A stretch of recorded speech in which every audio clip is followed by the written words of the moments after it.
আপনাদের মাথা খারাপ হয়ে গেছে নাকি? মেয়েটা মারা যাবে।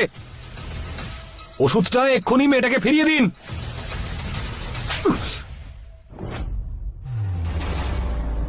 How dare you! তোমার সাহস কি করে হলো আমার ছেলের উপর কথা বলার? Please help her, she will die. Now, এ আবার নাটক করছে। তাছাড়া যারা ঘর ভাঙে তাদের এরকমই পরিণাম হওয়া উচিত। আর আপনাদের কি মনে হয় এইসব কেস সামলানোর জন্য আপনাদের কত টাকা লাগবে? তা থেকে অনেক বেশি টাকা এখন আমার কাছে পার্সে আছে। দেখুন ম্যাডাম, এই ইউনিফর্মটা পরার সময় আমি প্রতিজ্ঞা নিয়েছিলাম যে সাহায্যকারীদের সাহায্য করব, জীবন বাঁচাবো। আমি বলছি ওষুধটা ফিরিয়ে দিন। Don't you dare. গভর্নরকে আমি এখন একটা কল করলে এক্ষুনি আপনাকে চাকরি থেকে বের করে দেওয়া হবে। তাতে কিছু যায় আসে না আমার। ঠিক আছে, আপনি হিরো হতে চান তো? কিন্তু মনে রাখবেন, কাল না আপনার কাছে চাকরি থাকবে আর না টাকা।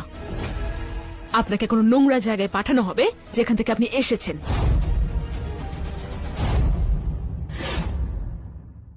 যদি আমার চাকরি চলেও যায়, আমি বলে দিচ্ছি তাতে আমার কিচ্ছু যায় আসে না ম্যাডাম।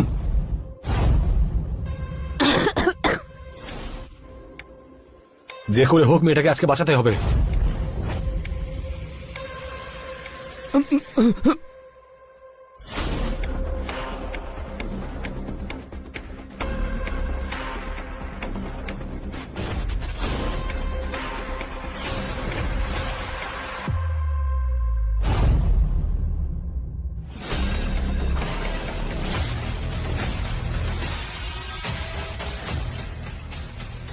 আজকে তোকে কেউ বাঁচাতে পারবে না।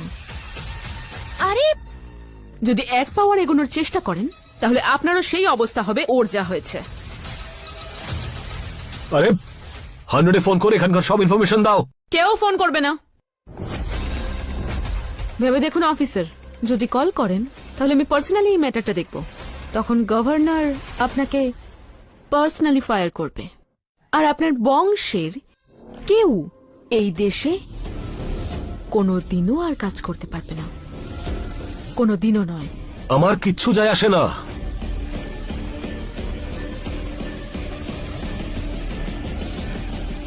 Hello, control room, this is inspector Roshan. আমার একটা অ্যাম্বুলেন্স প্রয়োজন মুম্বাই এয়ারপোর্টে। প্যারামেডিক্সকে বলে দাও একজন female passenger, possibly heart attack. Please hurry up. আপনি পাগল নাকি? এই মেয়েটা আমার ফিয়ান্সের রক্ষিতা, আর আমি এখানে কাউকে এই মেয়েটাকে বাঁচাতে দেব না। ম্যাডাম, আরে ম্যাডাম, আরে আরে স্যার, আরে আপনি বুঝছেন না কেন? আরে